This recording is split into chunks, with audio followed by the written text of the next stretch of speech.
RMC, la matinale week-end. Le beurre et l'argent du beurre. Bonjour Perico Légas. Bonjour Mathieu. Sujet sérieux ce matin, l'un de nos fromages emblématiques est menacé. Il s'agit du Roquefort, pour plusieurs raisons. On a de moins en moins de producteurs, on a de moins en moins de producteurs de lait. Aussi, de fabricants de ce fromage. Et puis il y a une histoire de champignons. Le CNRS a alerté cette semaine. Expliquez-nous cette histoire de champignons. Le fromage, c'est du ferment. C'est la fermentation du lait avec, j'allais dire, quand on dit le mot terroir, même pour un vin ou un autre produit, c'est le germe, c'est le ferment local. C'est-à-dire des levures qui fermentent et qui donnent son identité carrément, son âme, son esprit au produit. À Roquefort, c'est le Penicillium roqueforti. À Camembert, c'est le Penicillium camemberti. Voilà. Donc, c'est-à-dire, c'est cette fermentation qui va donner son goût, sa spécificité, sa texture, son odeur, son originalité, et elle est unique d'une maison à l'autre, pas seulement d'un terroir à l'autre, d'une maison à l'autre. Parce évidemment, que chaque maison cultive son champignon. Oui, pour peu que l'on reste dans une quantité de production qui reste, j'allais dire, à visage ou à échelle humaine.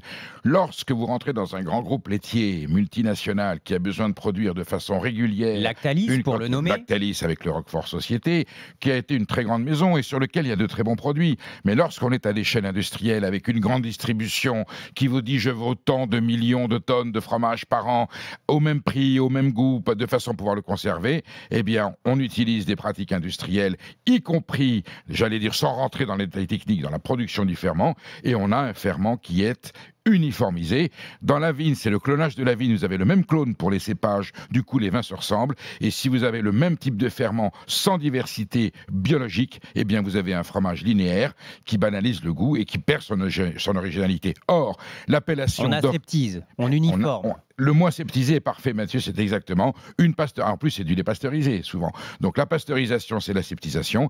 Et l'aseptisation, c'est la mort de l'identité, de la spécificité, pour utiliser le mot de la typicité d'un vin ou d'un fromage. Et à Roquefort, on a une particularité locale. Il faut aller sur place, voir cette ville, dans le Causse du Larzac, avec les caves qui sont dans la fente géologique de la montagne, avec des ferments spécifiques. Ce lait de la brebis de Lacaune, qui est un lait qui vient du Larzac, il a ses ferments. Ensuite, on rajoute ce Penicillium roqueforti, qui est un trésor, et on a ce produit originel qui, pour moi, est un monument historique. Je vous précise que de toutes les appellations d'origine contrôlée de fromage, il y en a 48 aujourd'hui. La première, c'est le Roquefort, et c'est la seule qui a été l'objet d'une loi votée par, ça s'appelait à la Chambre des députés, 26 juillet 1925, et vous avez le décret d'appellation d'origine du Roquefort signé par Gaston Doumergue, président de la République. Ça, c'est une institution de la France qu'il faut préserver absolument. Allons dans une maison de terroir. Delphine Carle est avec nous. Bonjour.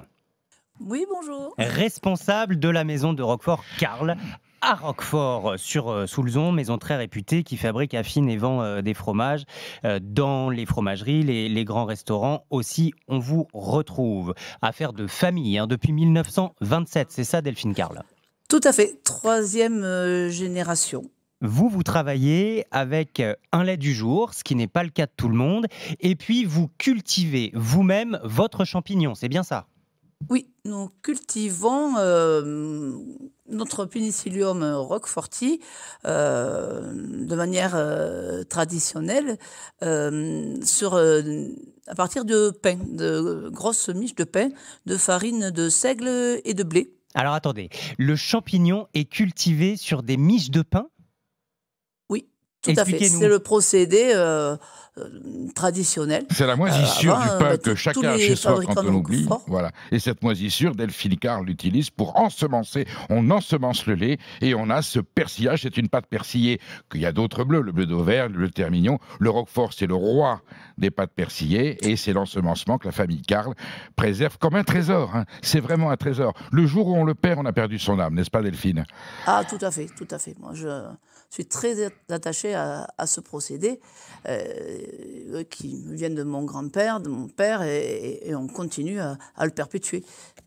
Vous avez, voulu rester avec cet ensemencement sur des miches de pain. Ce n'est pas le cas d'autres maisons et ce n'est pas le cas non plus des industriels qui fonctionnent avec un Penicillium roqueforti liquide. Tout à fait. tout à fait. Vous sélectionnez, vous prenez le C'est-à-dire temps que aussi. bon, nous, on est très petit.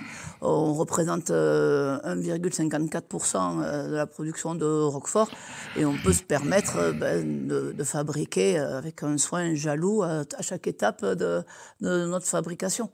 Ils font partie, on est tout petit. La maison Carl fait partie des dinosaures, le vieux berger, le papillon, il y a eu des maisons, le Roquefort Société qui est un emblème, qui a d'ailleurs apporté à un moment donné l'appellation avec la famille Beignet, mais là aujourd'hui, le Carl c'est le conservateur de la tradition, c'est la garantie du Roquefort authentique. Je suis allé un jour faire un reportage, le papa de Delphine est un j'allais dire, c'est un trésor vivant. Quand cet homme vous présente, qu'on descend dans ses caves, on rentre dans les fentes de la montagne, il explique que c'est l'air qui passe à travers le causse qui vient affiner. Vous avez ces tables en bois que je vous ai expliqué qu'on les avait retirées, il a fallu les rétablir. On est dans un univers, j'allais dire, quasiment métaphysique et alchimique, pourtant naturel. Et ce sont des produits de paysans. C'est un fromage du terroir. Voilà. Eh bien, c'est une tradition qu'il faut préserver. Et on se rend compte que lorsqu'on veut industrialiser, c'est-à-dire faire du profit facile au détriment de la vérité, eh bien, on met en menace un morceau, un instant du patrimoine alimentaire français. Le Roquefort, c'est le symbole de la France. Le jour où il n'y en aura plus, il n'y aura plus de France. Alors, Perico et Delphine Carl, restez avec nous parce que j'aimerais qu'on se rende compte de la différence.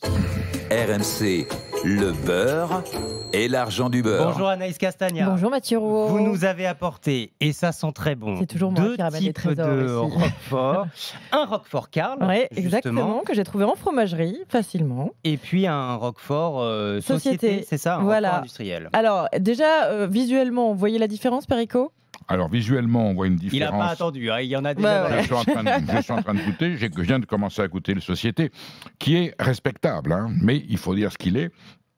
C'est un fromage qui obéit à un procédé, j'allais dire, plus stéréotypé qu'un fromage purement artisanal.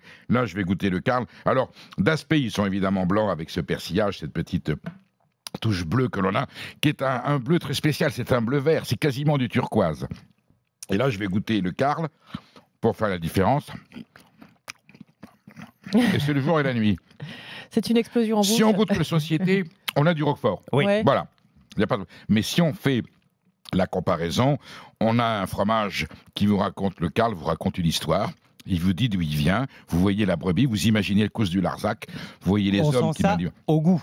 au goût. Donc Alors, une fois qu'on texture, l'a acheté. texture, finesse, arôme, longueur, délicatesse. Et c'est peut-être aussi le problème, Delphine Carl, pour vous, pour continuer à avoir votre place sur le marché face à ces concurrents très lourds, très gros, c'est que visuellement, on ne se rend pas forcément compte, avant d'acheter, de la qualité de votre fromage par rapport au Roquefort Société.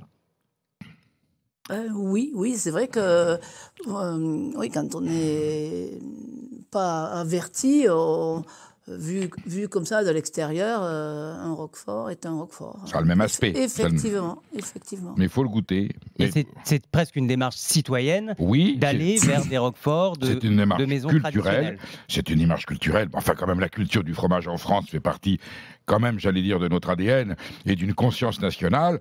On sait qu'il y a une différence dans les fromages, entre les fromages industriels et les fromages artisanaux. Sur le Roquefort, c'est important qu'une fois, on peut, j'allais dire, si on a une consommation régulière, qu'on aille vers les fromages industriels pour des raisons de tarif, c'est pas le même prix.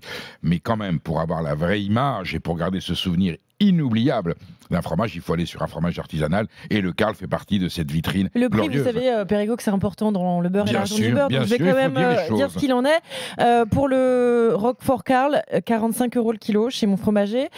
Pour le Roquefort Société, 23,27 € le kilo chez Monoprix. Voilà. Donc ça peut pas être la même chose. Donc Vous voyez, voilà, oui, je c'est vais pas du tout le inverser. même produit Au lieu en de dire, il fait. y en a un qui est cher, il y en a Ouais. un qui est pas cher.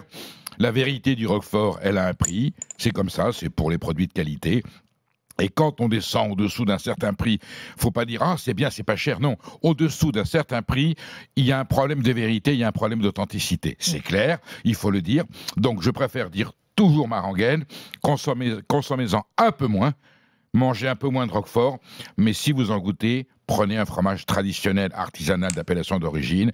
Il vaut mieux limiter la quantité et être dans la vérité que de s'étendre dans des consommations régulières qui font appel à des produits qui ne sont pas forcément toujours conformes à ce qu'on attend d'un Roquefort, d'un fromage d'appellation d'origine contrôlée. Merci Delphine Carl de nous avoir fait découvrir les secrets de votre maison ce matin. Et merci à vous, Perico. On se retrouve bien évidemment le week-end prochain. Le beurre et l'argent du beurre revient. Et on vous retrouve aussi dans Estelle Midi à partir de demain. Ben si, parce qu'on va décrypter. En plus, il fait froid en ce moment, donc on a des informations sur la météo.